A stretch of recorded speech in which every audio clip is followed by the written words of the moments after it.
Simply put, it's extremely difficult for organizations to change their structure once it's been institutionalized.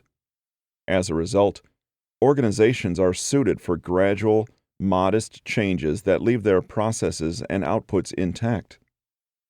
When survival depends on radically reorganizing these structures, organizations lack the institutional mechanisms, funding, history, and skills required to do so.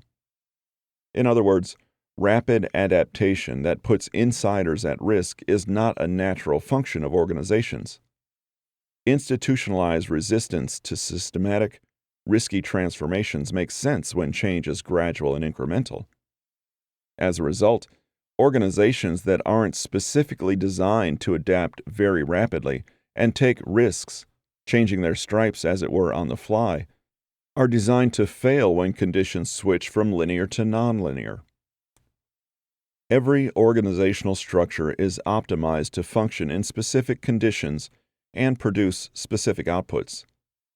This optimization might be implicit, that is, not well understood by insiders within the organization, who inherit structures whose original purpose and design may have little connection to current conditions.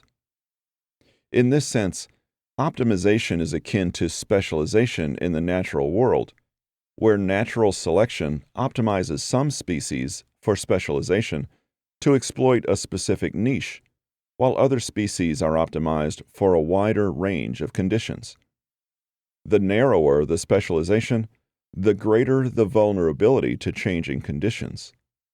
The slower the rate of adaptation, the lower the odds of survival in fast-changing conditions. Optimization can be understood as what the organization is designed to produce, or more simply, what the organization produces as output. Just as species develop traits and behaviors that serve their current specialization or optimization, organizations develop structures that serve their current optimization.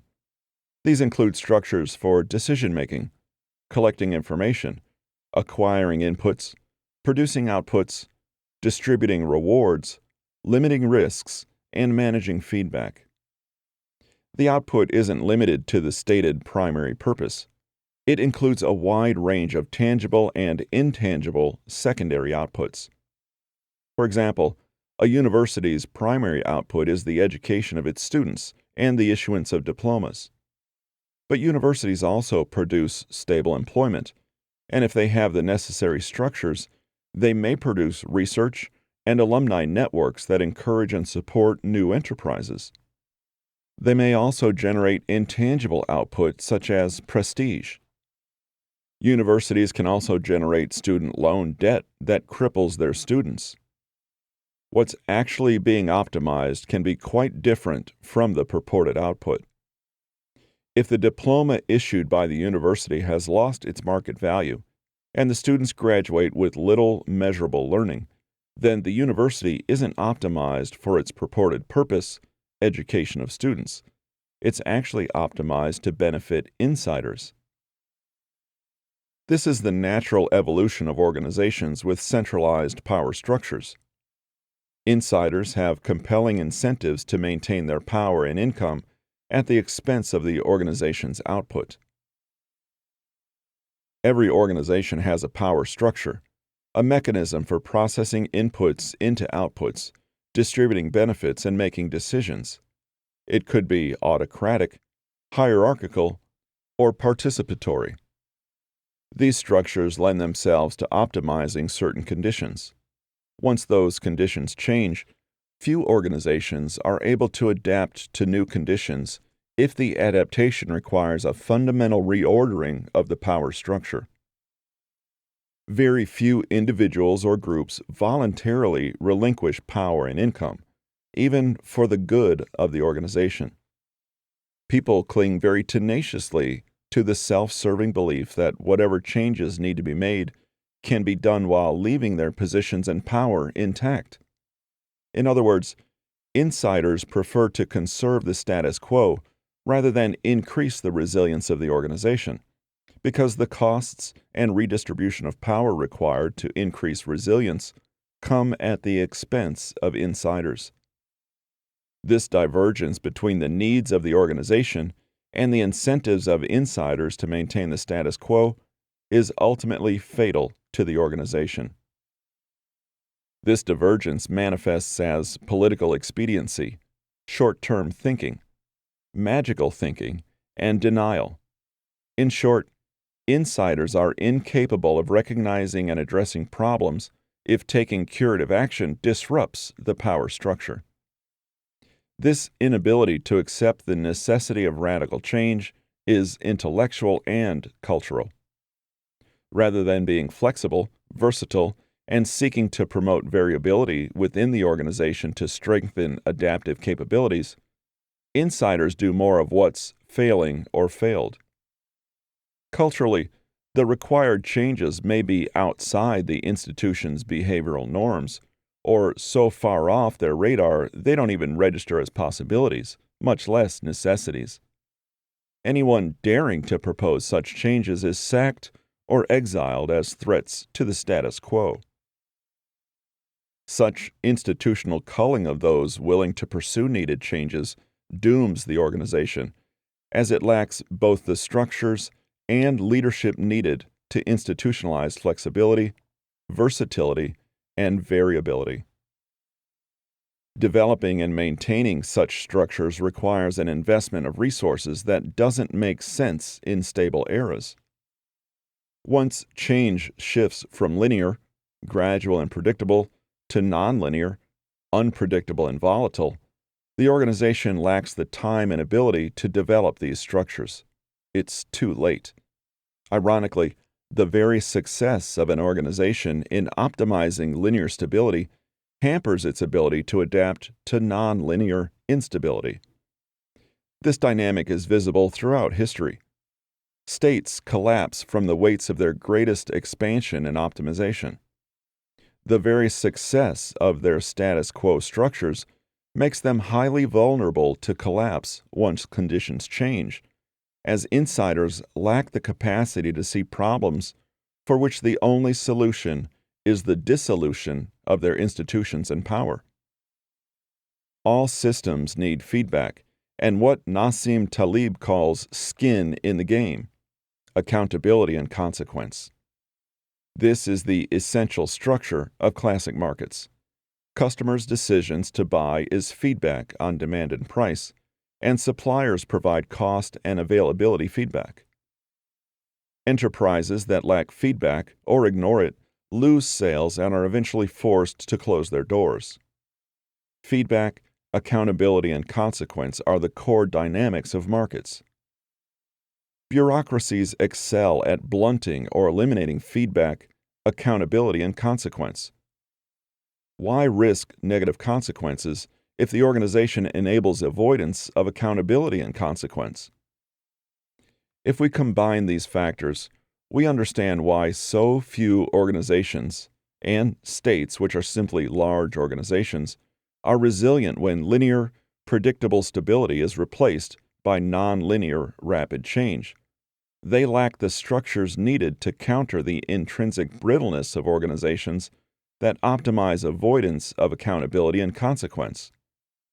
In effect, the vast majority of institutions are optimized to do more of what's failed.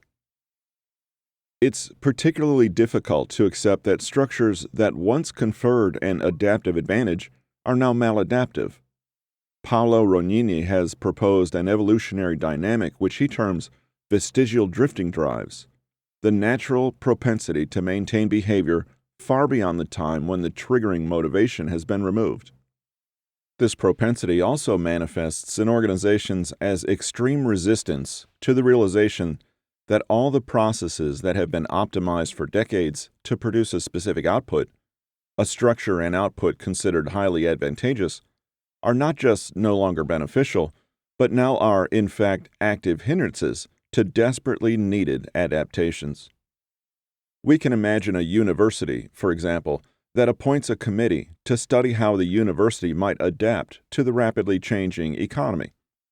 What are the odds that the committee will conclude that virtually all the university structures and processes are now maladaptive and must be scrapped and replaced?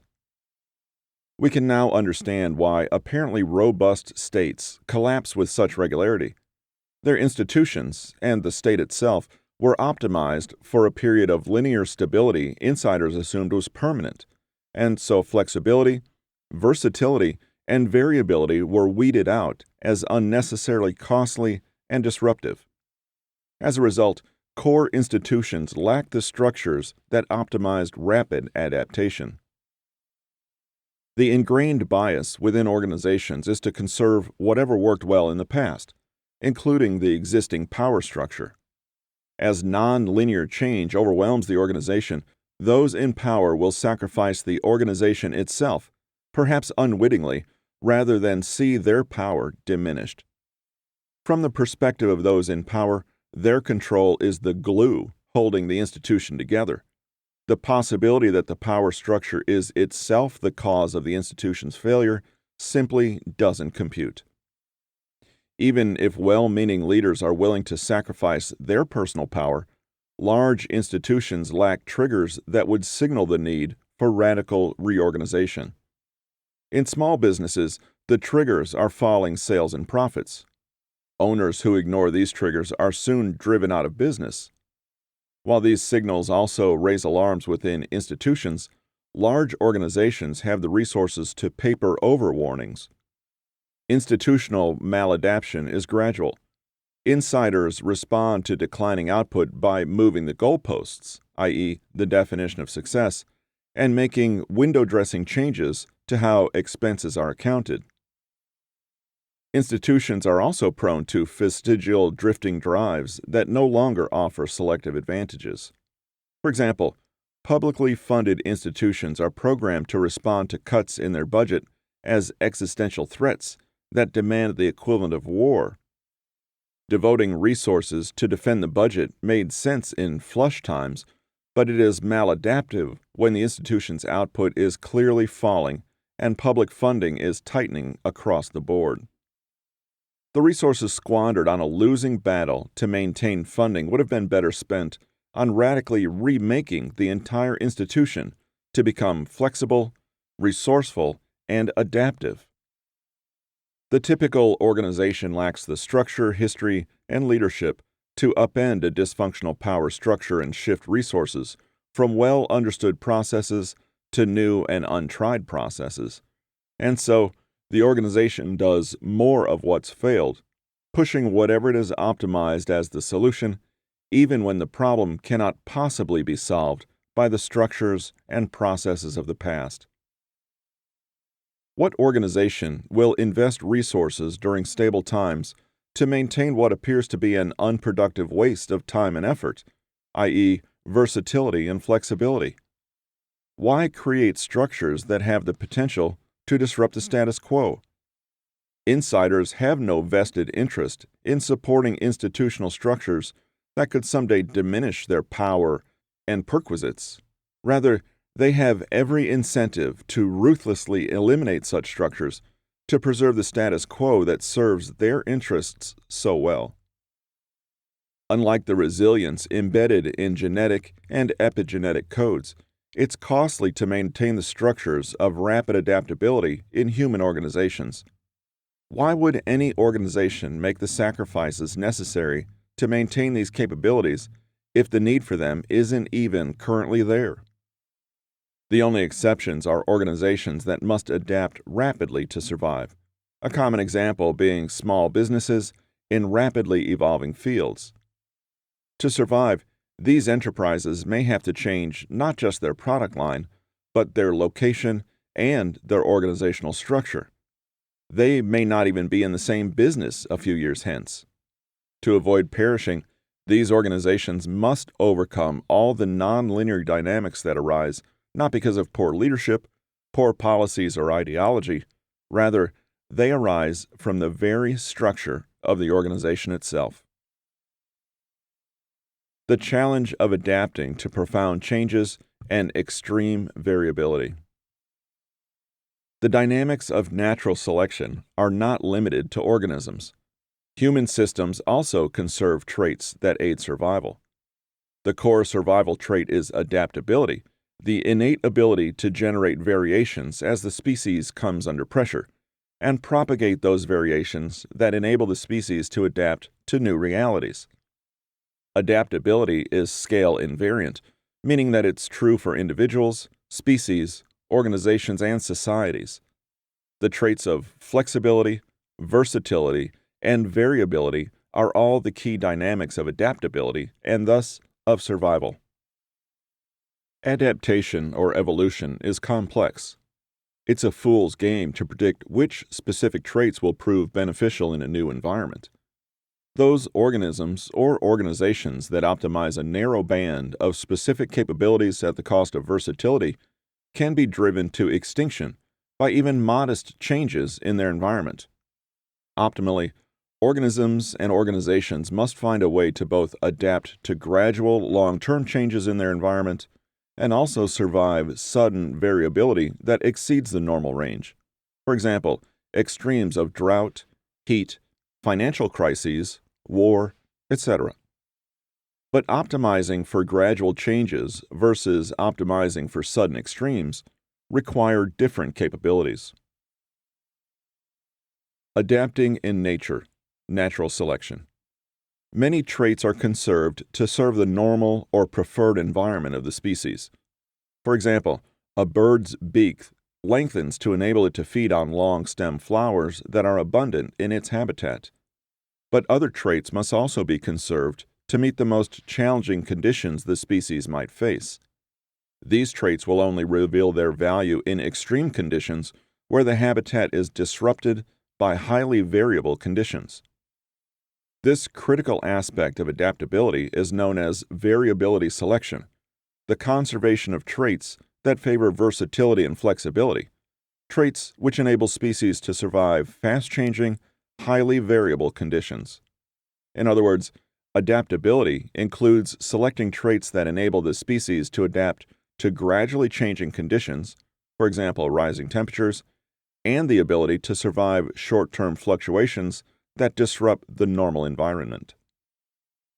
Natural selection conserves these versatility traits via genetic or epigenetic instructions. This is how natural selection works. The survivors of extremes of drought, hunger, etc. conserve whatever genetic variations enabled their survival. Natural selection is feedback, accountability, and consequence. As conditions change, the organism responds to the limit of its genetic capacity and either survives or expires. The survivors pass on the coding for the mix of traits that enabled their survival. Genetic or epigenetic coding is a cheap form of insurance. It doesn't cost the organism much to conserve instructions for rarely needed but essential to survival versatility. Adapting in human systems. Human systems are not so fortunate.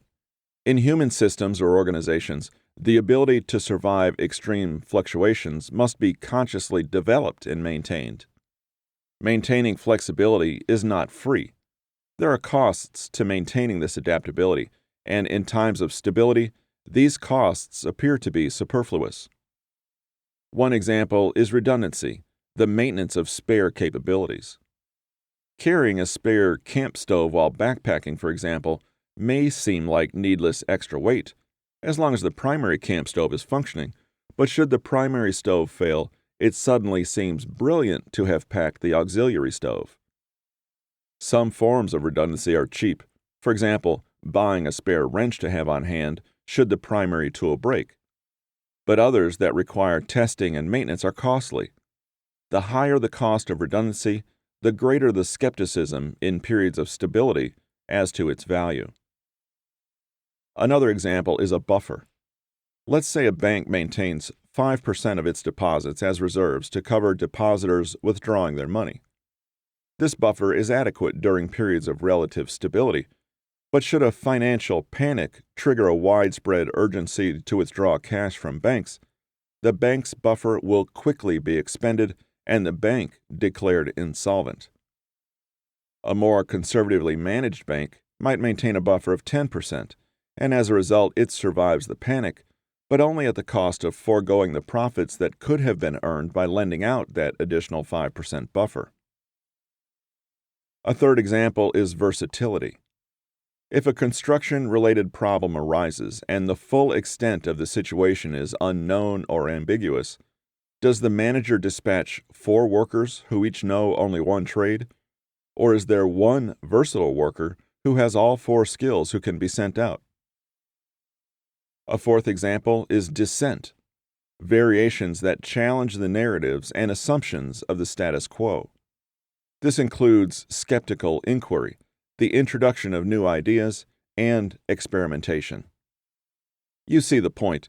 Flexibility requires trade-offs and costs. Redundancy, buffers, and versatility aren't free to develop or maintain. The default inclination of any organization that's optimized to protect the security of insiders is to repress any dissent as dangerous and punish or exile the dissenters. The typical approach in human systems is to weigh the risks of some extreme variation occurring and devise a buffer whose costs align with the risk, high or low. For example, if the risks of flooding are high, spending money on high flood barriers makes financial sense, as the damage from repeated flooding is costly. If the costly barriers limit the occasional extreme flooding for decades, the barriers yielded a great return on investment. Conversely, if it's decided that building barriers against 100-year floods makes little financial sense, and then there are multiple extreme floods in the span of a few years, the assessment of risk and cost will change very quickly. Skimping on barriers ended up costing much more in flood damage than building barriers. Resiliency, the ability to adapt to both gradual changes and extreme fluctuations, isn't quick or cheap to develop, and in many cases, there's the additional factor of institutional or cultural resistance to investing in what's perceived as unnecessary or even counterproductive. Case study of nonlinear dynamics in action. War and combat offer insightful case studies of nonlinear dynamics in action. The pivotal Battle of Midway in the Pacific theater of World War II hinged not just on leadership decisions and strategies, but on often overlooked systems of damage control, the institutionalized capabilities to survive the most challenging sea-based combat conditions, multiple hits from torpedoes and bombs, onboard fires fed by fuel and munitions, etc. The Japanese Navy optimized an idealized strategy in which their ships suffered little damage while destroying opposing forces with offensive capabilities. As a result, there was very little institutional infrastructure for damage control training or equipment. Culturally, damage control was viewed as defeatist. Ironically, Japan's loss of their 4 aircraft carriers in the Battle of Midway to U.S. Navy dive bombers, the cream of the Imperial fleet and a blow they never recovered from, was due, in part, to this institutional choice to optimize offensive capabilities and discount damage control as defeatist. In contrast, damage control was an integral part of U.S. Navy training and shipboard infrastructure. Thus, when Japanese pilots left the U.S. aircraft carrier Yorktown in flames and listing badly, dead in the water, they reported the carrier as lost. But onboard damage control efforts extinguished the fires and got the ship underway again, much to the surprise of the Japanese. When the Yorktown was later sighted steaming under its own power, no longer trailing plumes of smoke, Japanese observers assumed it was a newly arrived aircraft carrier that was just joining the battle. The point here is that organizations have a choice that few clearly discern. Resources can be invested in optimizing the preferred or idealized environment, or they can be invested in capabilities that appear to have little value until conditions become extremely challenging, i.e., nonlinear.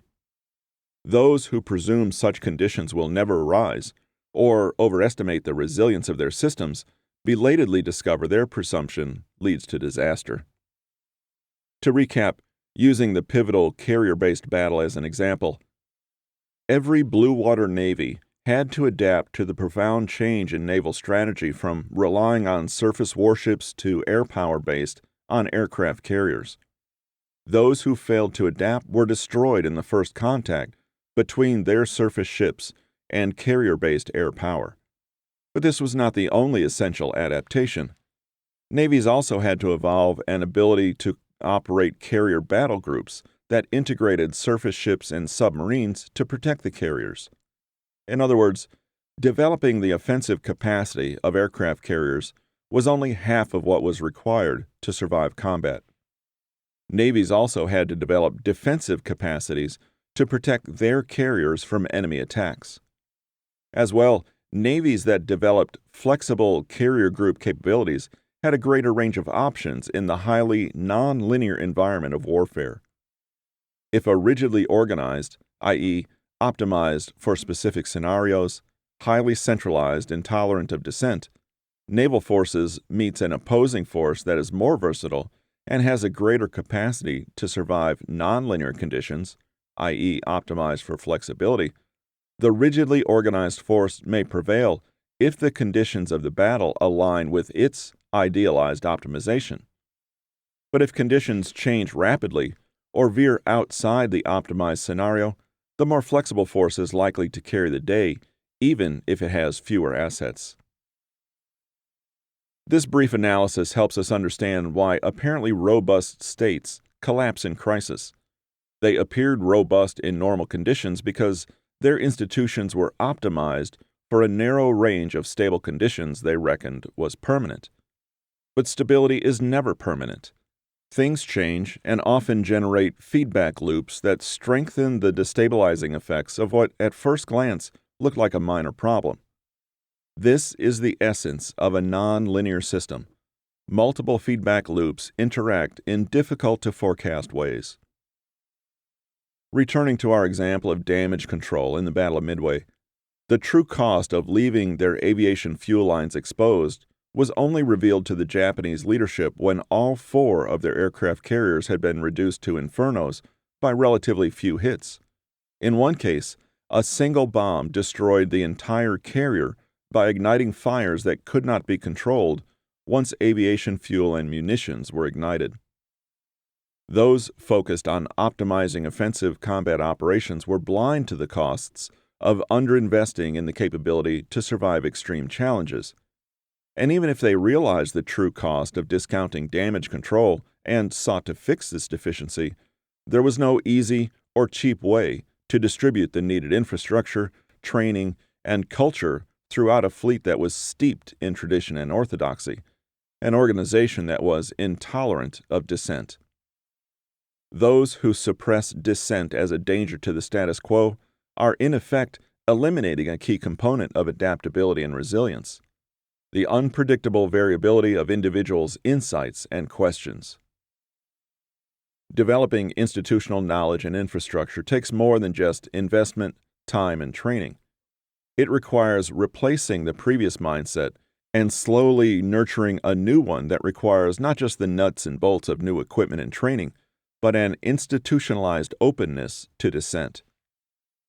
Author-analyst Donella Meadows explained that changing systems requires adding new feedback loops. Adjusting existing parameters won't change the system. We can add that accountability and consequence must also be present to make use of the new feedback. Adding a new feedback loop sounds innocuous, but that apparently benign process has the potential to disrupt power structures. How many organizations have the capacity to add new feedback loops and the will to accept the risk that this might disrupt the status quo? In other words, versatility and flexibility in service of adaptability require a suite of capabilities that can take the operational equivalent of genetic instructions and add feedback loops that distribute and refine new variations rapidly.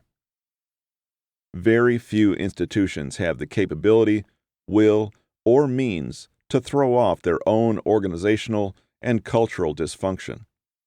As a general rule, organizations expire long before they develop the requisite capabilities and culture needed for rapid adaptation.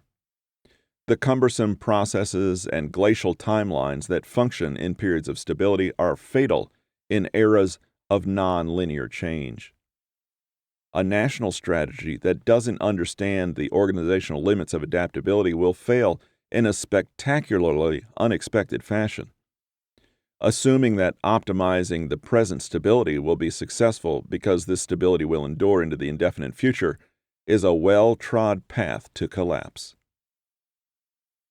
The limits of institutional adaptation. Institutions conserve what worked in the past, and their bias is to project a linear continuation of current trends. Given that the institution is structured to optimize these trends, the leadership naturally predicts the organization can handle any future challenges. But if the future is not a linear continuation of existing trends, but a nonlinear fracturing of these trends, then institutions optimized for linear stability may be the wrong structure and the wrong unit size, to borrow a phrase from author Peter Drucker. The choice of what kind of resiliency one invests in is only part of the story. The other part is the resilience or brittleness intrinsic to organizational structures themselves. When conditions change, a structure that worked well in current conditions may fail not from poor leadership or bad policies, but as a result of the limits of the organization's structure. For example, in choosing centralized structures, we're choosing to optimize decision-making that's concentrated in the hands of a few at the top of the power pyramid. Centralized, hierarchical organizations such as governments and large corporations are the dominant structures of our economy and society. Given the ubiquity and historical success of this type of organization, it's easy to overlook that we're accepting a trade-off in making this the default organizational type. This structure, so successful at organizing people and capital, is vulnerable to failure when centralization itself becomes the problem. The success of highly optimized, centralized organizations masks the limitations of centralization. Pros and cons of extreme optimization. Consider Apple, recently lauded in mid-2018 as the first American-based company with a $1 trillion market capitalization. Apple optimizes very specific conditions. 1. An extremely limited number of consumer products and services sold globally. 2. Total control of the supply chain, marketing, distribution, and retailing.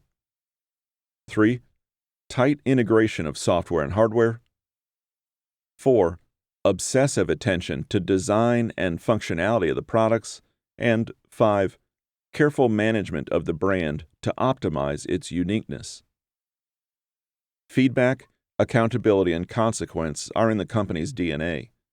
In a consumer-driven global economy that places a premium on status, Apple's optimization has yielded stellar financial returns. But how much of this kind of highly centralized optimization can be applied to non-consumer areas of human endeavor?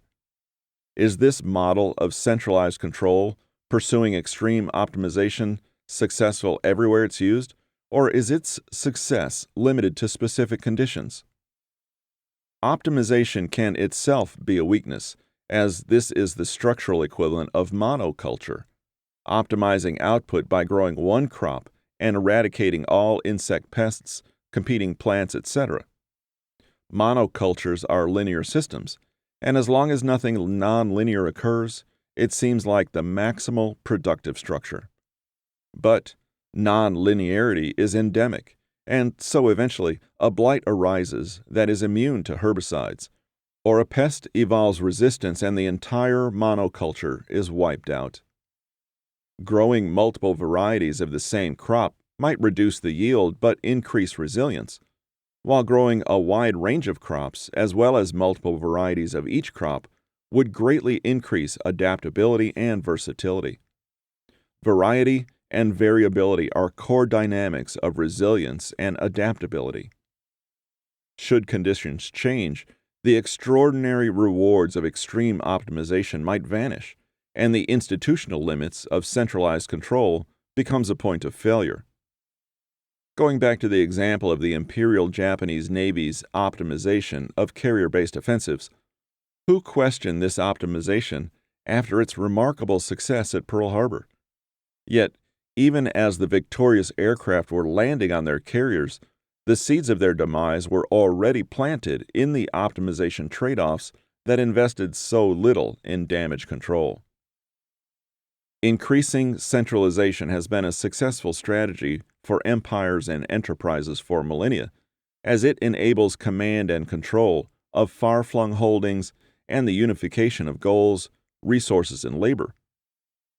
But this concentration of power and decision-making also makes the system vulnerable to non-linear disruptions that turn centralized control into a fatal liability.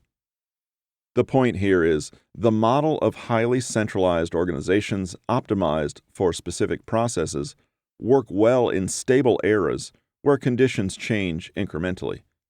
But should the speed and scale of change increase rapidly, a decentralized structure is better suited than a centralized organization, as each part of the system can respond independently and quickly to local conditions. Currency, state-issued money, is a centralized system as well. A central state issues its own currency and demands all its citizenry use only this currency as money.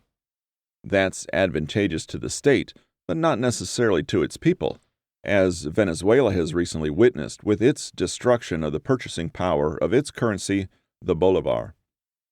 Does anyone doubt the citizenry would have been better served with a decentralized system that allowed the use of multiple competing currencies? By their very nature, centralized organizations tend to default to a variety of fatal dysfunctions. To protect themselves from scrutiny and consequence, insiders limit transparency and accountability and suppress dissent. Fiefdoms arise, and doing more of what's failed becomes the orthodoxy.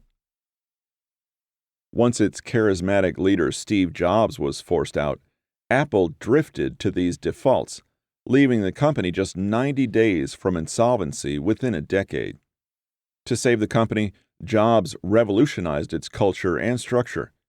Fiefdoms were eliminated as all divisions were melded into one unit. Bloated staffing was slashed. Decisions were trimmed from months to days or even hours.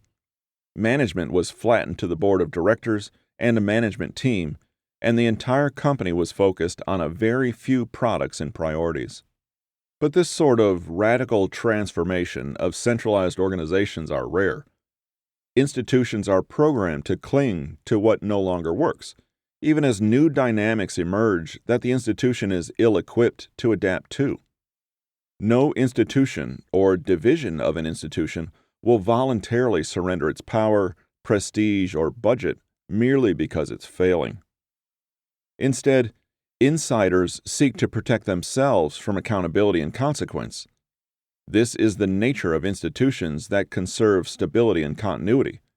They attract people who value stability and continuity above novelty, innovation, flexibility, and variability, i.e., dissent. Thus, the people working in institutions are self-selected to favor secure jobs and rigid processes. They choose to work for a stable institution for the very reason that they are unsuited to nonlinear, fast-changing, i.e., risky and insecure environments. This self-selected cadre is incapable of dismantling the institution and sacrificing its organizational structure to adapt to fast-changing realities for two reasons. One, the organization itself lacks the structures required, and two, by its conservation of rigid, sclerotic processes, the institution has already weeded out anyone who favored variability over stability. As a general rule, those who are adept at adapting to nonlinear disruption soon abandon institutions due to their frustration with the hierarchical structure, the conservation of incompetence, because no one can be fired, the absence of skin in the game, where insiders continue to win awards and get pay raises even as institutional dysfunction gathers momentum, the culture of self-service, gaming the system to maximize vacation time and pensions, etc., and the general resistance to development of the disruptive traits of adaptation. All of the above conditions leave institutions without the resources and structures required to adapt to fast-changing, non-linear times. In the private sector, organizations that lose the ability to adapt go bankrupt and cease to exist. Public institutions can continue doing more of what's failed until their funding collapses. This is not the failure of the insiders, who are responding rationally to the organization's incentives or of specific policies. The failure is coded into the very structure of centralized, hierarchical organizations, which are designed to optimize stability and continuation of trend. Centralized, hierarchical organizations are intrinsically unsuited to optimizing nonlinear changes because there's nothing in their DNA to enforce accountability and optimize flexibility. The incentives presented to insiders diverge from the incentives needed to serve the organization's adaptability. Incentives to sacrifice for the good of the organization are replaced with self-aggrandizement in service of maximizing private gains. The Roman Empire offers an example. In the pre-imperial Roman Republic, senatorial elites were elected to serve in the front lines of the army and pay for public buildings with their own money. As historian Peter Turchin pointed out, 1/3 of Rome's senatorial elite were killed in combat during the disastrous defeat of the Roman army at Cannae. The incentives of the early republic demanded this sort of sacrifice and skin in the game. Anyone who evaded these duties and attempted to claim to power was rejected by the people and the elite. Contrast this close alignment of incentives that serve both personal and organizational goals with the later imperial era of decline, during which the Roman elites sought to maximize their own private gain at the expense of the empire they claimed to serve. Success breeds this particularly damaging form of rot. The success of institutions breeds a sense of entitlement to maximize personal gain. Since the system is presumed to be permanently successful, maximizing personal gains at the expense of the institution is implicitly incentivized. Who will even notice my skimming in such a vast and powerful structure? There is another fatal dynamic within centralized organizations. Whatever output has been optimized is like a hammer, and so everyone inside the organizations only sees nails. Every problem is deemed one that the organization's hammer can solve. This is one root source of doing more of what's failed. The organization optimizes a very narrow set of processes or outputs, and it's very difficult to change those optimizations due to the rigid structure, slow decision-making, self-selected risk avoidance of the leadership, and institutional conservation of what worked in the past. The path of least resistance is to contextualize every challenge as one that can be solved by existing processes. Everything becomes a nail that the organization's hammer can successfully pound down. But doing more of what's failed is not adaptability or flexibility or resilience. It merely accelerates the decay and collapse. To ask insiders within a failing organization to understand that their organization is incapable of solving problems created by the very structure of their organization is asking the impossible. Who's willing to dismantle their livelihood and security? Should an outsider attempt radical reform, the insiders will be galvanized to defend the failing organization and their stake in it. This resistance is understandable, but fatal to the organization. There are very few Steve Jobs who can return to an organization they co-founded with enough clout to radically reorganize the power structure and lay off thousands of insiders, completely transforming processes and outputs. Though this type of radical is the only path to survival, the typical insider will cling on to the existing system until it collapses. Why bailouts fail. The other default dynamic in organizations, but especially centralized systems, is to see additional funding as the solution to the organization's failure. Rather than deal with the organization's maladaptive processes, insiders demand more money to fund doing more of what's failed. Before Steve Jobs returned to save Apple from self-destruction, the company was losing over $1 billion a year. If this had been a public sector organization, those benefiting from the existing system would have lobbied to increase funding to cover the loss and enable doing more of what's failed. This is why public sector debt is soaring. The path of least resistance politically is to borrow more money to maintain maladaptive processes, since that path meets little resistance. Insiders always favor increased funding and resist any reorganization that threatens their security. This is a variation on the dynamic mentioned above. The success of relying on debt to fund failing organizations creates a belief that there is no reason not to borrow another $1 trillion, since the economy easily digested the previous $1 trillion increase in debt. Debt appears linear until the system becomes nonlinear, i.e., small perturbations trigger financial avalanches. The system appears stable right up to the point of failure. Beneath the surface, every additional $1 trillion of debt saps the system's resilience. Once resilience has been eroded, the debt machine collapses. This is also an example of the divergence of incentives. Insiders are highly incentivized to borrow more money, easy, painless, rather than radically transform their failed organization. Difficult, painful. The problem with centralized hierarchies. Since centralized hierarchies are the dominant organizational type in our current system, the idea that this structure, which has served so well for so long, is now the wrong structure and wrong unit size is incomprehensible to those employed by these institutions. Unable to make this intellectual leap, they revert to humanity's protective postures of denial, rationalization, and magical thinking. Since human nature hasn't changed in a few thousand years, we find these same institutional responses in the decline of the Western Roman Empire and the Ming Dynasty in China, both of which were extremely effective in their heyday. In the decline phase of these empires, when complacency and self-aggrandizement replaced shared purpose and flexibility, insiders turned to magical thinking, claiming a return to the glory days was inevitable, as if the empire's long history of success would magically restore capabilities that had long been lost. This comforting perspective was based solely on history, not on the atrophied capabilities of the present.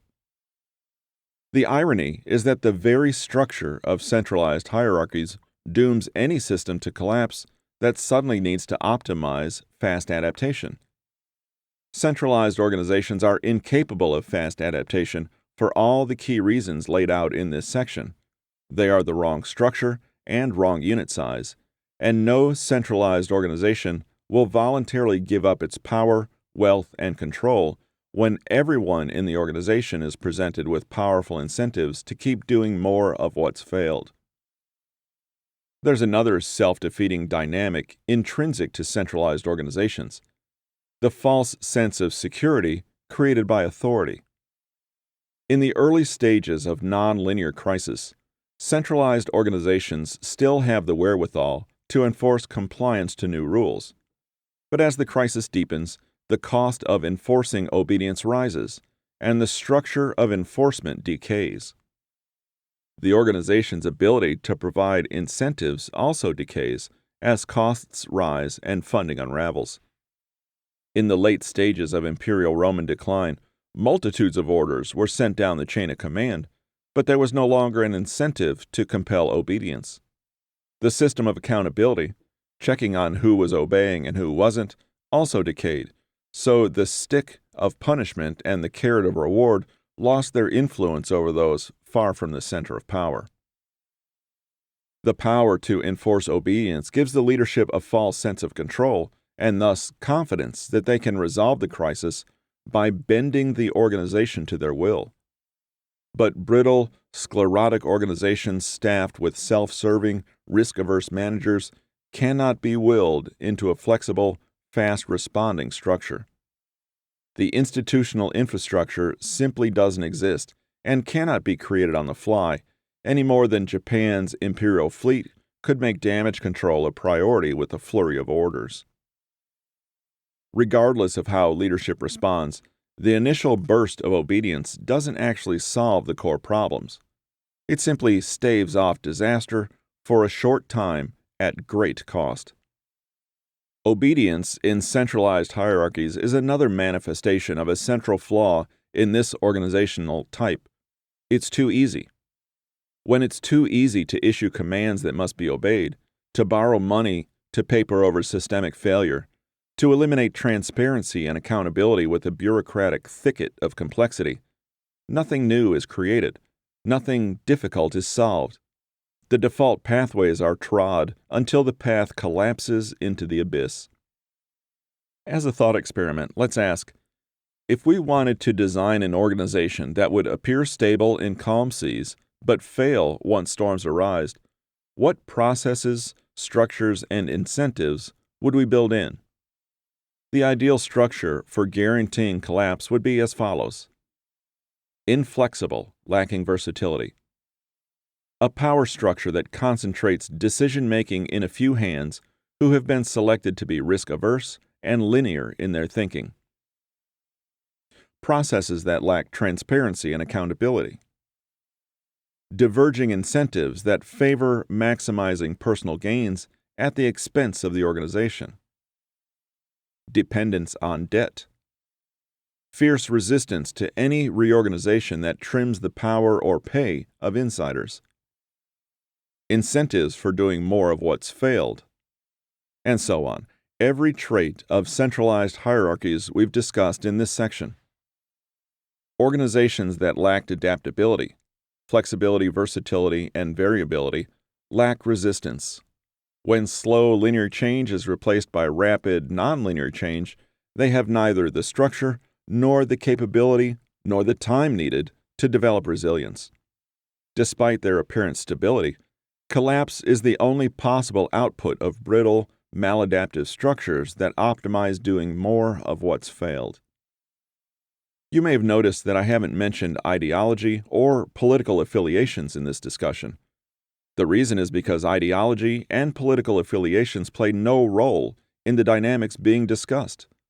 Brittle, maladaptive structures can be communist, capitalist, autocratic, theocratic, or socialist. The label attached to the regime harboring maladaptive structure has zero bearing on their vulnerability to collapse. Nonlinear change, resilience, and collapse. When a change in output is not proportional to the change in input, this is called a nonlinear system. An example is the famous flapping of a butterfly's wings that unleashes a distant hurricane. The output, a hurricane, is out of proportion with the input, a butterfly's wings flapping. Nature is fundamentally nonlinear, as are all complex systems. To understand how apparently stable systems can collapse quickly, let's return to a previous example of a bank panic in which depositors suddenly worry that their money isn't safe in the bank and rush to withdraw it. Based on a linear projection of average daily withdrawals and deposits, the bank keeps 5% of its total deposits in cash as a reserve against withdrawals and losses from borrowers defaulting on loans issued by the bank. As a buffer against extreme conditions, the bank maintains a line of credit with another financial institution so it can borrow an additional 5% should the need arise. As long as the system is linear, the bank is stable. But then a financial panic strikes, a not uncommon, unpredictable occurrence in the financial system. As withdrawals increase, the bank reassures depositors there are sufficient funds and activates its line of credit as a prudent reserve. But the panic doesn't subside as expected, and soon the bank's cash and line of credit have been depleted. The bank asks for an additional loan, But the other financial institution is wary of risking any more of its capital, so it refuses. At 10 a.m. the next morning, a depositor withdraws the modest sum of $1,000, and the bank is declared insolvent and closes its doors. The output, the closure of the bank, is out of proportion with the input, the seemingly minor withdrawal of $1,000. One of the factors that increases nonlinearity is hypercoherence, the tight links between complex systems in the global economy. In this example, a banking crisis in a distant nation might trigger a global contagion that generates such a bank run. As explained before, the 5% cash reserve is a buffer that is designed to absorb unusual surges of withdrawals and defaults, much like wetlands buffer the storm surge from offshore hurricanes. As buffers thin, the danger of sudden collapse increases, but the thinning of buffers is invisible to everyone but those with the knowledge and access to monitor the thinning. For all the reasons described in the previous section, insiders tend to downplay the risk of collapse, rationalizing magical thinking and denial, in effect, counting on previous stability to reassert itself. Efforts to restore the buffer tend to repeat whatever worked in the past, even if the conditions are entirely different. In our example, let's say the bank barely survives the bank run, clinging precariously to less than 1% of remaining deposits on hand, while having to pay interest on the money it borrowed in the crisis. On the surface, the bank looks stable, and everyone inside and outside the bank assumes a return to pre-crisis conditions is assured. But the distant financial crisis has disrupted various parts of the global financial system as a result of the system's hypercoherence. Deposits slow, the interest on the debt taken on in the crisis eats away at the bank's earnings, and the process of rebuilding cash reserves is anemic and fitful. The bank buffers remain severely depleted, and so the surface stability is deceptive. The return of calm is only relative to the previous panic state because of the buffers not yet being fully recharged. Then, another financial crisis arises elsewhere in the system, one that spreads a contagion to housing markets around the world. Defaults of the bank's outstanding mortgages begin to pile up, and in response, the bank starts playing financial tricks to mask the defaults and keep the losses from being recorded on the bank's balance sheets. These tricks include making new loans to borrowers so they can make mortgage payments for a few more months, reducing their mortgage payments to a nominal sum, creating a new category in the balance sheet for temporarily non-compliant loans, and so on. But none of these processes actually address the real problem. They merely paper it over in the hopes that some bolt from the blue will magically bail out the defaulting borrowers and rebuild the bank's buffers. At this point, the bank could undertake a radical reorganization by closing branches and slashing management's compensation, selling off assets, seeking new deposits in underserved markets, selling impaired assets and booking the losses, and so on. But such radical actions are risky, and fearing the risk and the perception that the bank is in trouble, the management decides instead to borrow more money at high rates of interest to stabilize the situation. But the stability is also illusory. The higher interest actually decreases the bank's buffer and increases its vulnerability to external shocks or unexpected consequences of management's decisions. Thus, when a sudden spike in mortgage defaults cannot be hidden from auditors, the bank is declared insolvent. Every action of management increased the brittleness of the organization by conserving maladaptive policies that thinned its buffers while creating a false facade of stability. This is the global financial system in a nutshell. The average person sees stability, but beneath the surface, the unprecedented expansion of debt has thinned the system's buffers and increased its hypercoherence. The system's resilience and adaptability have been sacrificed to maintain a surface stability. An avalanche is one example of a nonlinear system. Beneath the placid surface of apparently stable snowpack, conditions are changing. At some unpredictable point, a small input causes the snow to give way in an avalanche. Much of what we take for granted as permanently stable is actually hovering on the boundary of non-linear collapse. Many of the systems we rely on have been rescued by fortuitous discoveries of new resources or an influx of borrowed money, i.e., debt. But history informs us that relying on fortuitous discoveries and debt to save us from radical reorganization is not a sustainable strategy. Deeply destabilizing events occur on a regular, if unpredictable, schedule. And if systems are fragile, these events cause apparent stability to collapse with a suddenness that surprises the unwary. The resilience of our systems is illusory. Unprecedented expansions of debt and currency have papered over the maladaptive nature of these structures. The only national strategy with any value going forward is one that restructures systems to withstand nonlinear dislocations. These are not disasters for the well-prepared. They are opportunities.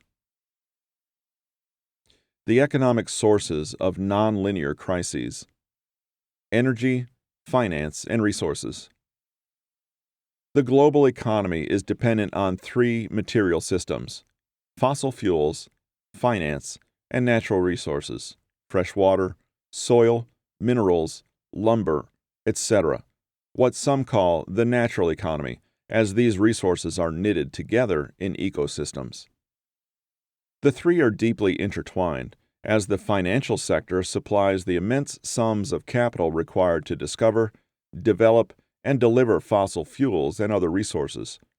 For example, it was recently, 2018, estimated that the fracking industry in the U.S.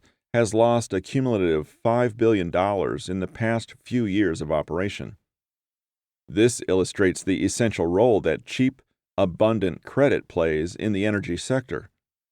Should capital become scarce and expensive, the energy sector would not be able to continue operating at current cost levels that are increasingly unaffordable to consumers due to tightening global supplies of oil.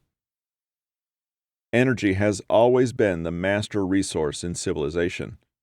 In pre-industrial time, the use of draft animals, then a new energy source for agriculture, water wheels, windmills, and sailing ships increased the energy sources available. Despite the hoopla about alternative energy, wind, solar, geothermal, etc., these only provide about 3% of global energy consumption. The global economy is still dependent on fossil fuels being abundant and affordable, and to accomplish this, the energy sector must have access to abundant, cheap credit. All three, energy, finance, and resources, are nonlinear systems in which minor perturbations can trigger disruptions far out of proportion to the input. This nonlinearity is exaggerated by the hypercoherence, interconnectedness of energy, finance, and resources in the global economy. As an example, should the cost of oil rise dramatically, that quickly impacts the cost of food, which is ultimately a derivative of the cost of oil, along with oil-dependent industries such as tourism, transportation, shipping, and manufacturing. Debt and asset bubbles.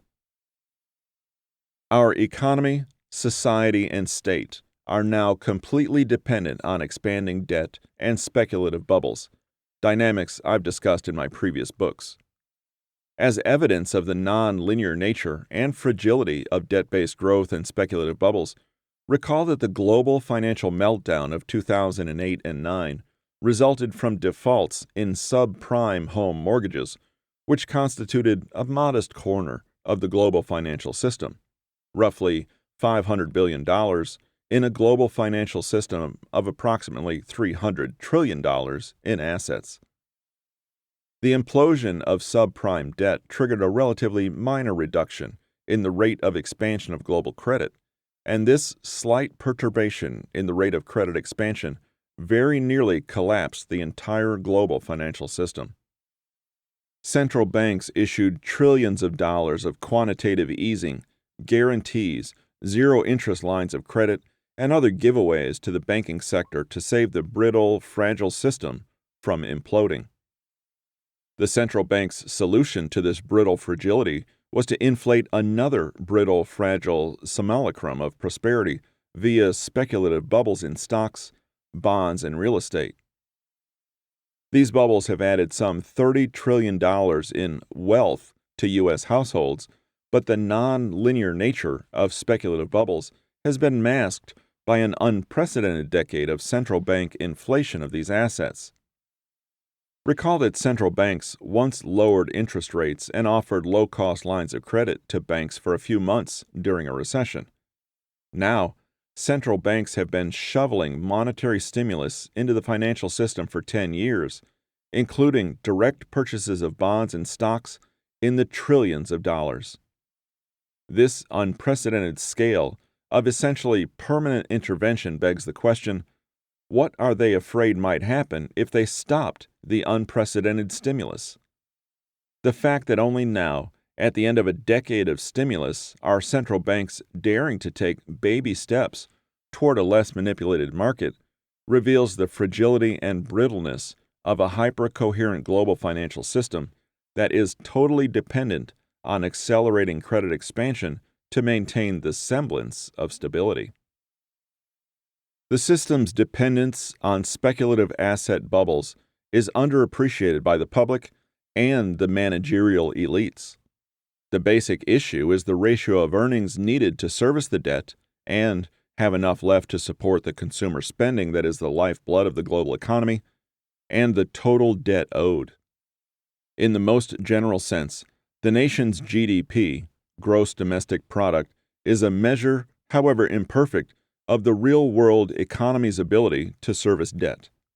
If GDP is stagnant and debt is rising fast, even with low interest rates, eventually consumer spending will be crimped as servicing the soaring debt absorbs more of the national income. In 2018, U.S. GDP is about $20 trillion, and total debt is $70 trillion, 3.5 times GDP. In 1992, the ratio was 2.3, debt $15 trillion, GDP $6.5 trillion.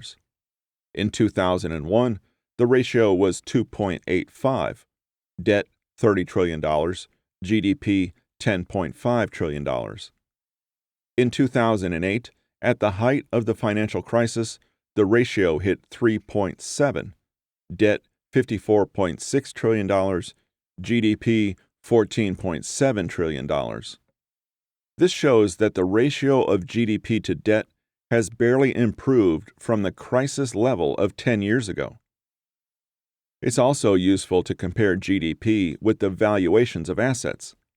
How large is the real-world economy compared to the asset bubbles being inflated on the back of the economy? In 1981, at the start of financialization, the GDP was $3.2 trillion, and net worth of households was $10 trillion, or about 3 times GDP. By 2001, it had expanded to 4 times, with GDP at $10.5 trillion and net worth $40 trillion. In 2017, the GDP was $19.5 trillion, and net worth was $100 trillion, 5 times GDP. In other words, the valuation of assets is expanding far faster than the real economy. In past eras of expansion, assets rose in step with the expansion of the real economy. But in the current era, assets are rising in value in lockstep with the expansion of debt rather than the real economy. Lastly, consider the income available to purchase assets and the total value of assets, total household incomes reported to the IRS, and net worth of households. In 1996, in the middle of the dot-com bull markets in stocks and a rising real estate market, total household income was $4.5 trillion, and net worth was about $25 trillion, about 5.5 times total household income. In 2016, the latest data available from the IRS, household income totaled $10.2 trillion and net worth approached $100 trillion, close to 10 times household income. By any measure or ratio one chooses, from the above data, it's clear that debt and asset valuations have exploded higher and are more highly leveraged compared to the real-world economy and national income. The increase in the risk of a nonlinear crisis and the system's vulnerability to such a crisis is not an opinion. It's clearly visible in the broadest measures of the data.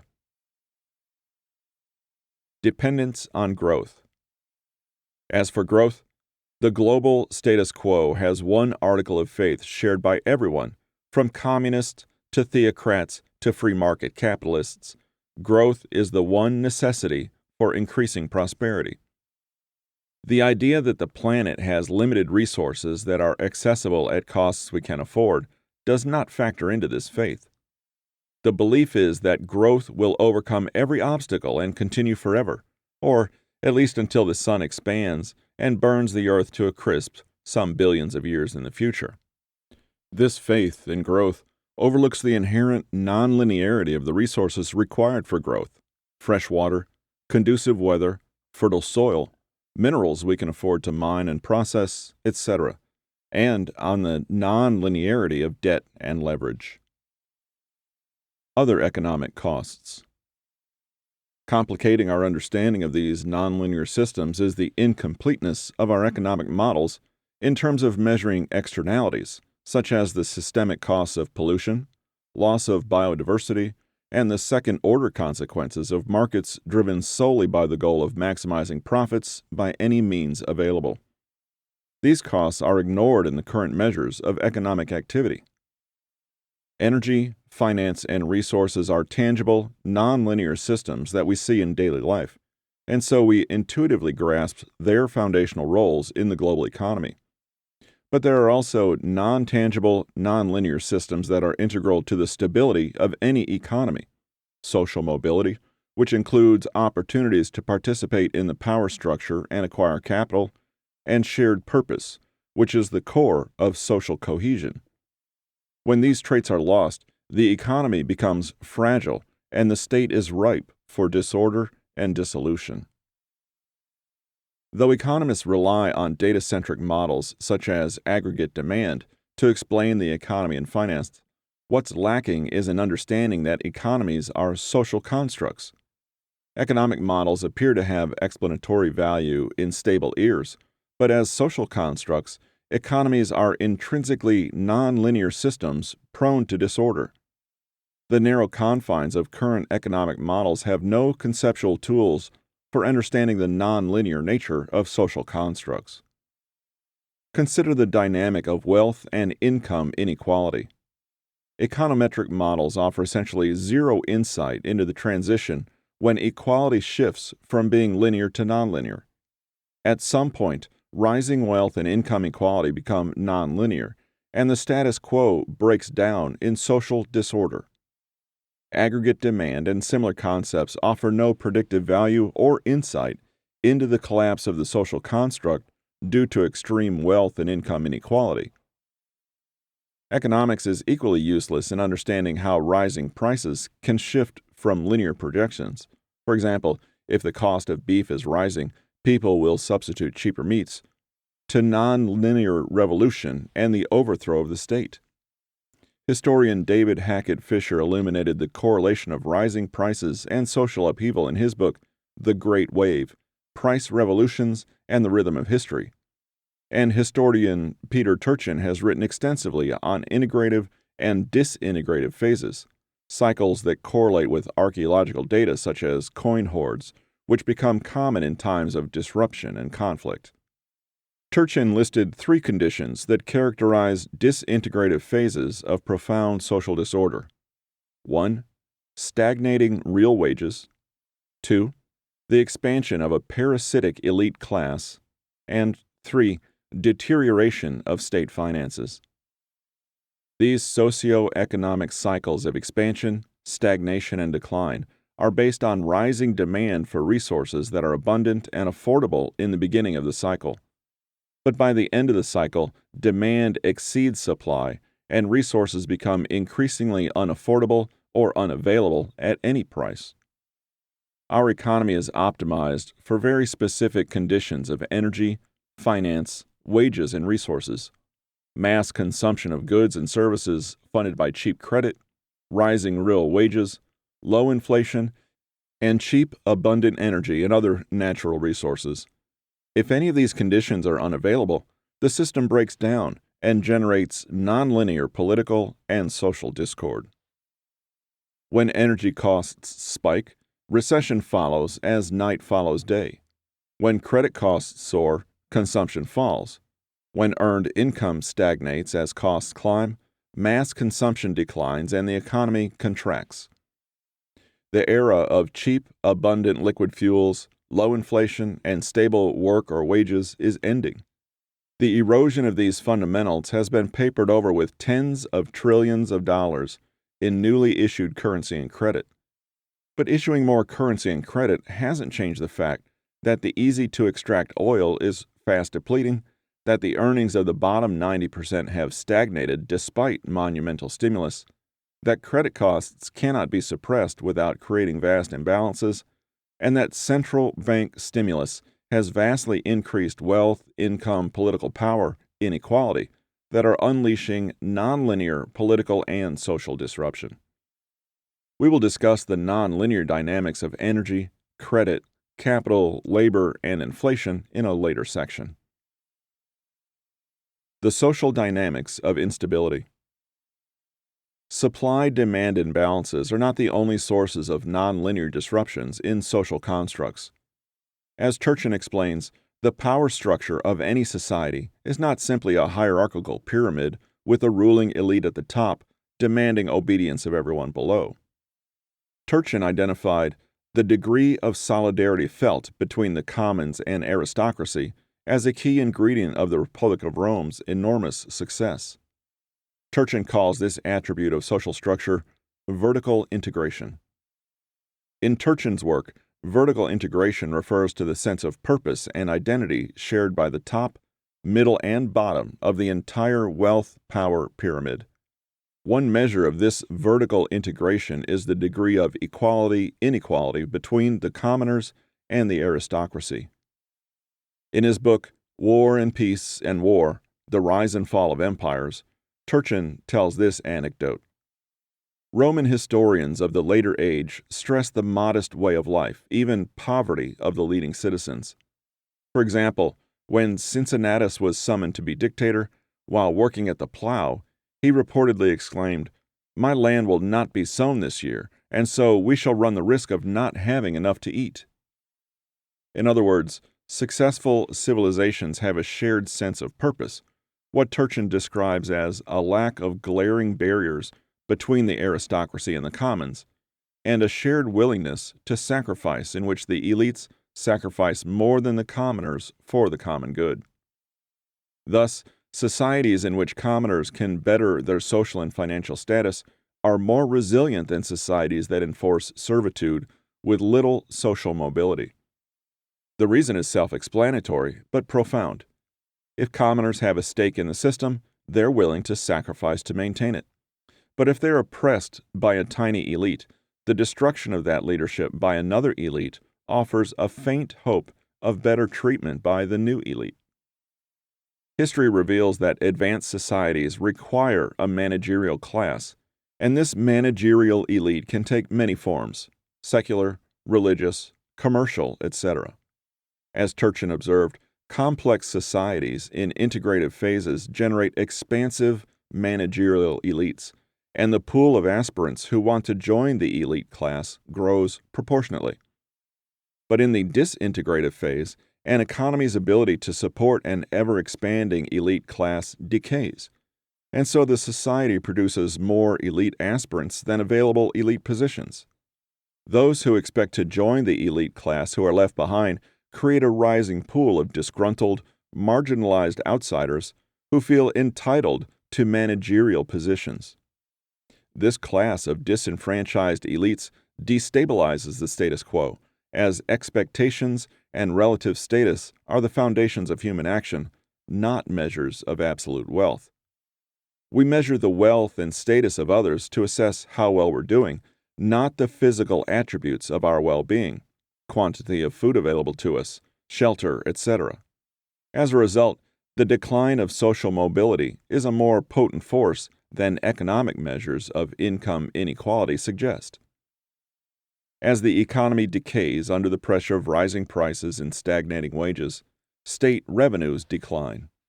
In response to the incessant demands of elites and insiders, the state either borrows money to maintain its spending, or it devalues its currency to maintain the appearance of making the promised payments in full. As the state devalues its currency, the purchasing power of the currency drops, a reduction we call inflation.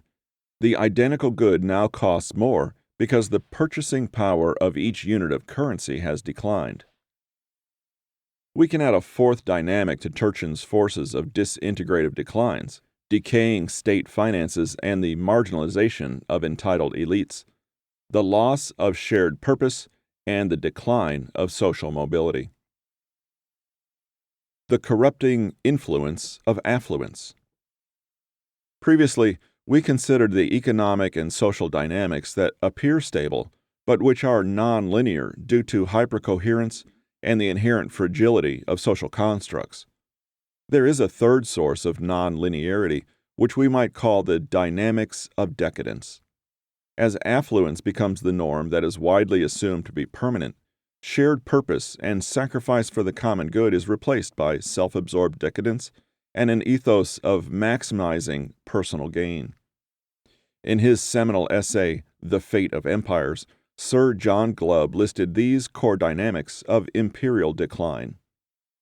A growing love of money as an end in itself. B. A lengthy period of wealth and ease which makes people complacent.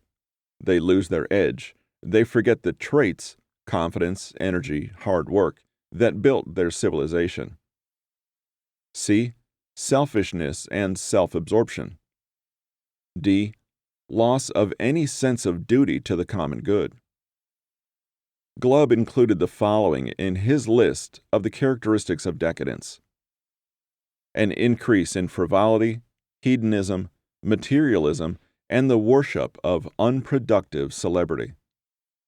A loss of social cohesion. The willingness of an increasing number of people to live at the expense of a bloated bureaucratic state. Glubb's list may at first glance be largely psychological, self-aggrandizement and a focus on hedonistic pursuits, but the dynamics of decadence also have economic, political, and social ramifications.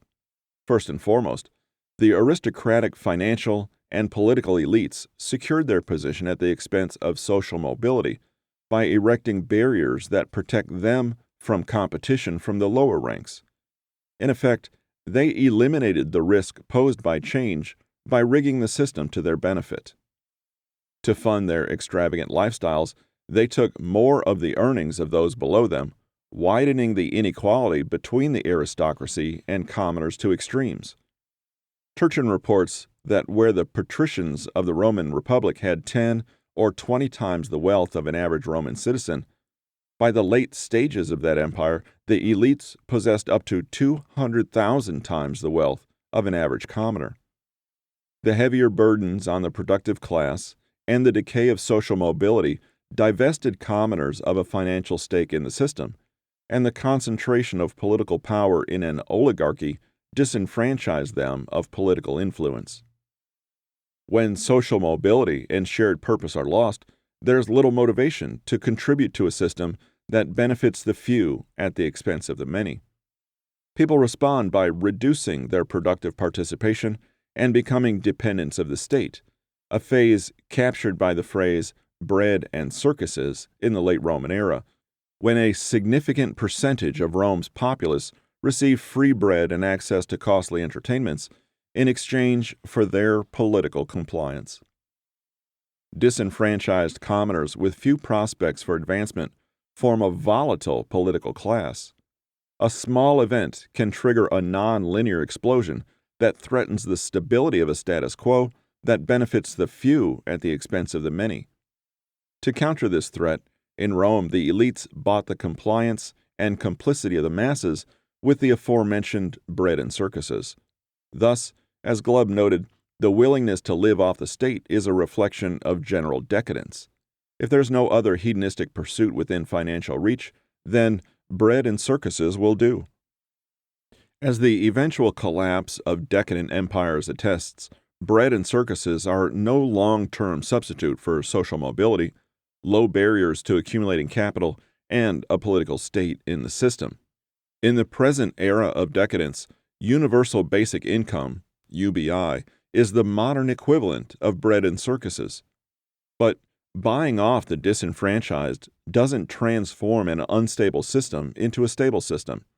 It merely masks the instability and postpones the inevitable collapse for a short while.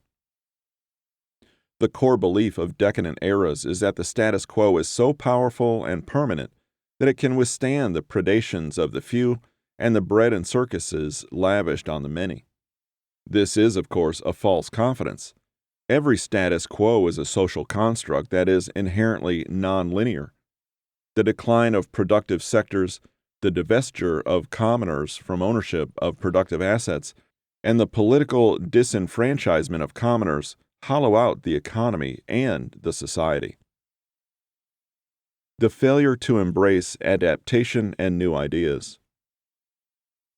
The two other key characteristics of a state in terminal decline are complacency and intellectual sclerosis, which includes both a resistance to new ideas and new knowledge, and what I term a failure of imagination, a profound inability to project the transition of the status quo from linear stability to non-linear instability, as well as grasp the need for new ways of thinking as the only pathway with any hope of success. Michael Grant described these causes of decline in his excellent account, The Fall of the Roman Empire. There was no room at all, in these ways of thinking, for the novel, apocalyptic situation which had now arisen, a situation which needed solutions as radical as itself. The status quo attitude is a complacent acceptance of things as they are, without a single new idea. This acceptance was accompanied by greatly excessive optimism about the present and future. Even when the end was only 60 years away and the empire was already crumbling fast, Rutilius continued to address the spirit of Rome with the same supreme assurance. This blind adherence to the ideas of the past ranks high among the principal causes of the downfall of Rome. If you were sufficiently lulled by these traditional fictions, there was no call to take any practical first-aid measures at all.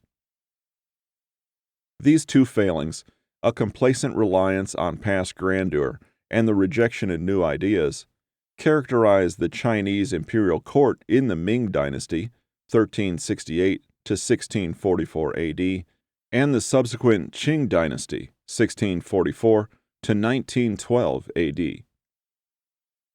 If we had to summarize the source of this complacent reliance on past glories and stubborn intellectual sclerosis, we can say it results from a resistance to change rather than the embrace of change, as any change threatens the elite's control of the status quo.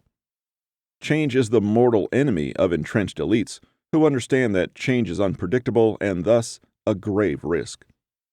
From the perspective of an entrenched technocratic elite, the lower risk strategy is to cling to the established ways, come what may. Thus, the Chinese court's response to the advances of the Western powers was to cling even more tenaciously to the quasi-religious belief that changing anything established in the past would lead to disaster, as the very structure of heaven and earth rested on the old order being followed in every detail. Ironically, this resistance to change sealed the empire's fate, since disaster is the only possible result of refusing to adapt and evolve to changing circumstances.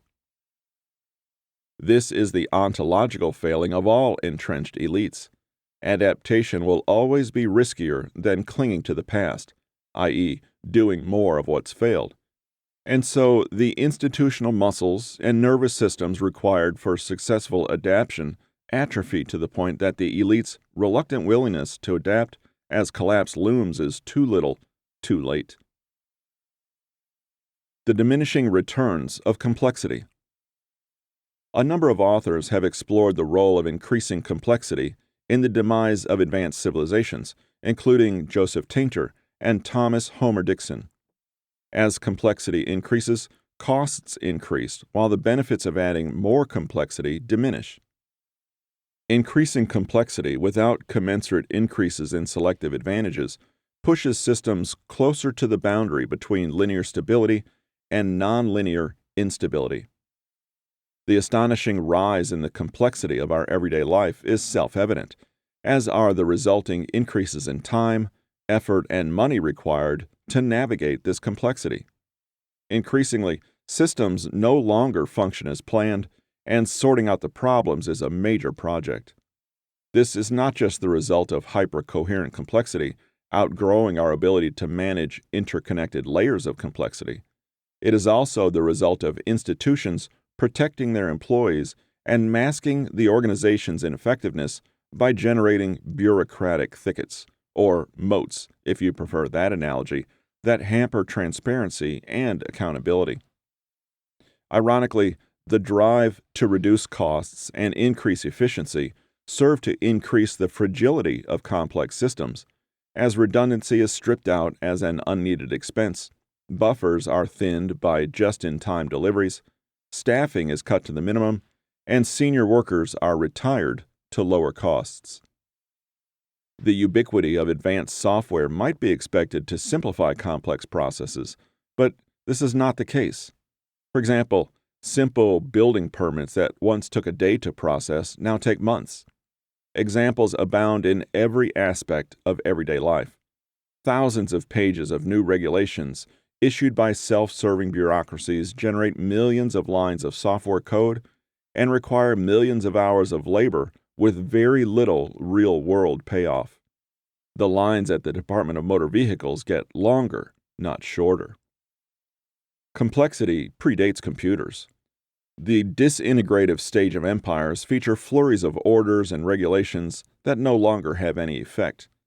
The garrison staff has deserted or been wiped out. The tax officials are keeping whatever meager take they can skim from an impoverished populace, and the legions exist only in name. At some point, the gains reaped by abandoning complexity far outweigh the benefits of shouldering the ever heavier burdens of complexity. The pointlessness of this accelerating rise in complexity has spawned the term BS work, which author David Graeber describes as work that everyone knows is meaningless. If it was no longer performed, no one would miss it, especially the people tasked with grinding it out. Managing complexity is the lifeblood of bureaucracies and institutions, and so reducing complexity is anathema, a threat to the raison d'etre of the organization and to the security of its employees. There is no institutional pathway to reducing the complexity of the building code, for example. That would be considered counterproductive or even dangerous. And so, the only pathway available to reduce complexity is collapse. Nobody will be left to enforce building codes on makeshift shanties. Linear systems and thinking in a non-linear world. Let's summarize the response of a system optimized to linear thinking that's suddenly faced with non-linear dynamics. The traditional solution is to harden the system to protect the existing power structure. Like the Ming and Qing dynasties, our status quo considers adaptation unnecessary. Like the Roman elites before the collapse of the Western Empire, our elites look to the past to comfort themselves that the status quo has what it takes to weather any crisis. There's no need to become flexible or disrupt entrenched elites. Just borrow more money. That's what America's power structure optimizes as the first and only response to any problem. Need another trillion to finance absurdly expensive weaponry? Borrow it. Need another trillion to finance stock buybacks? Borrow it. Need another trillion to finance dividends? Borrow it. Need another trillion to fund an ineffective, bloated system of higher education? Borrow it. Need another trillion to fund tax breaks? Borrow it. Need another trillion to fund obscenely overpriced health care? Borrow it. And so on. This is how the nation's public and private debt has ballooned to $70 trillion, dwarfing the nation's modest expansion of real-world goods and services. It now takes multiple dollars of additional debt to generate a few pennies of real-world growth. We now depend on speculative bubbles to create a smoke and mirrors perception of wealth, not actual wealth earned via increasing productivity. Borrowing money and inflating speculative bubbles is the easy path because these solutions enrich entrenched elites. Since they leave the power structure untouched, they meet no resistance, as speculative bubbles make everyone in the power structure wealthier.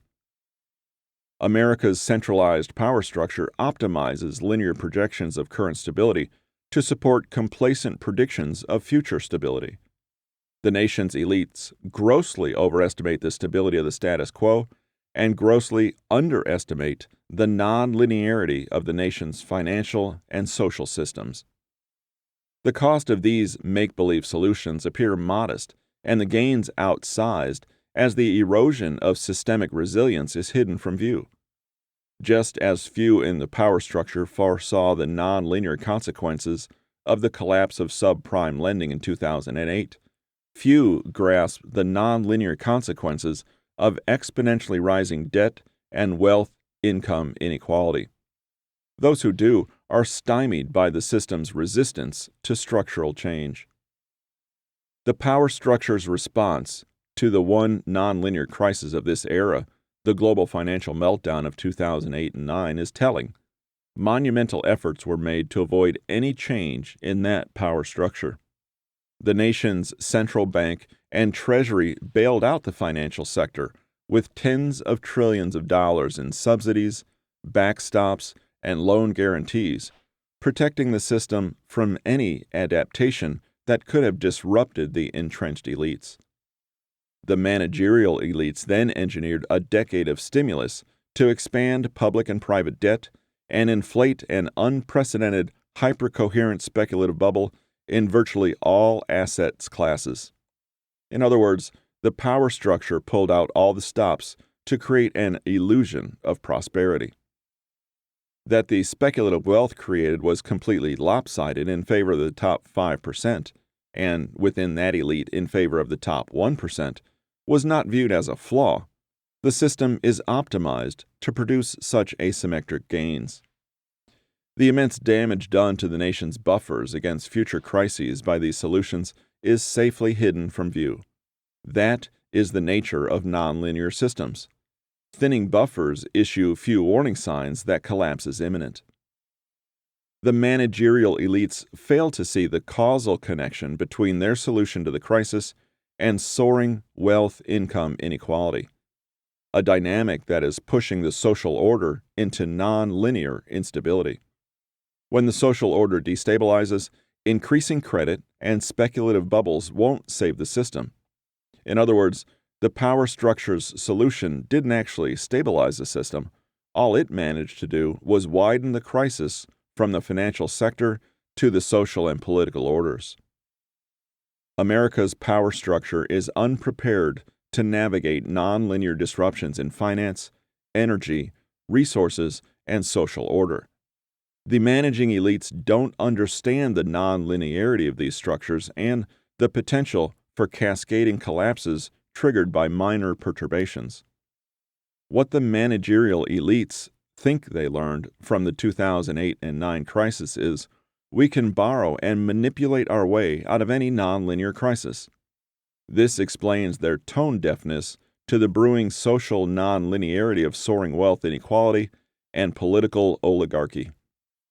Lip service is paid to innovation, of course, but the sort of innovation that's welcomed is the linear kind that lowers costs and increases profits while leaving the power structure unchanged. But innovation can be non-linear as well, and brittle, centralized hierarchies are highly vulnerable to faster, better, cheaper alternatives that catch fire in the decentralized, fast-evolving informal economy the centralized hierarchies can't control. If we set out to design a system devoid of flexibility, variation, and resilience, a system incapable of navigating nonlinear dynamics, a system designed to fail, we'd end up with a self-serving, neo-feudal oligarchy optimized to benefit the super-wealthy few and their entrenched technocrat managers at the expense of the many. In other words, the system we have right now.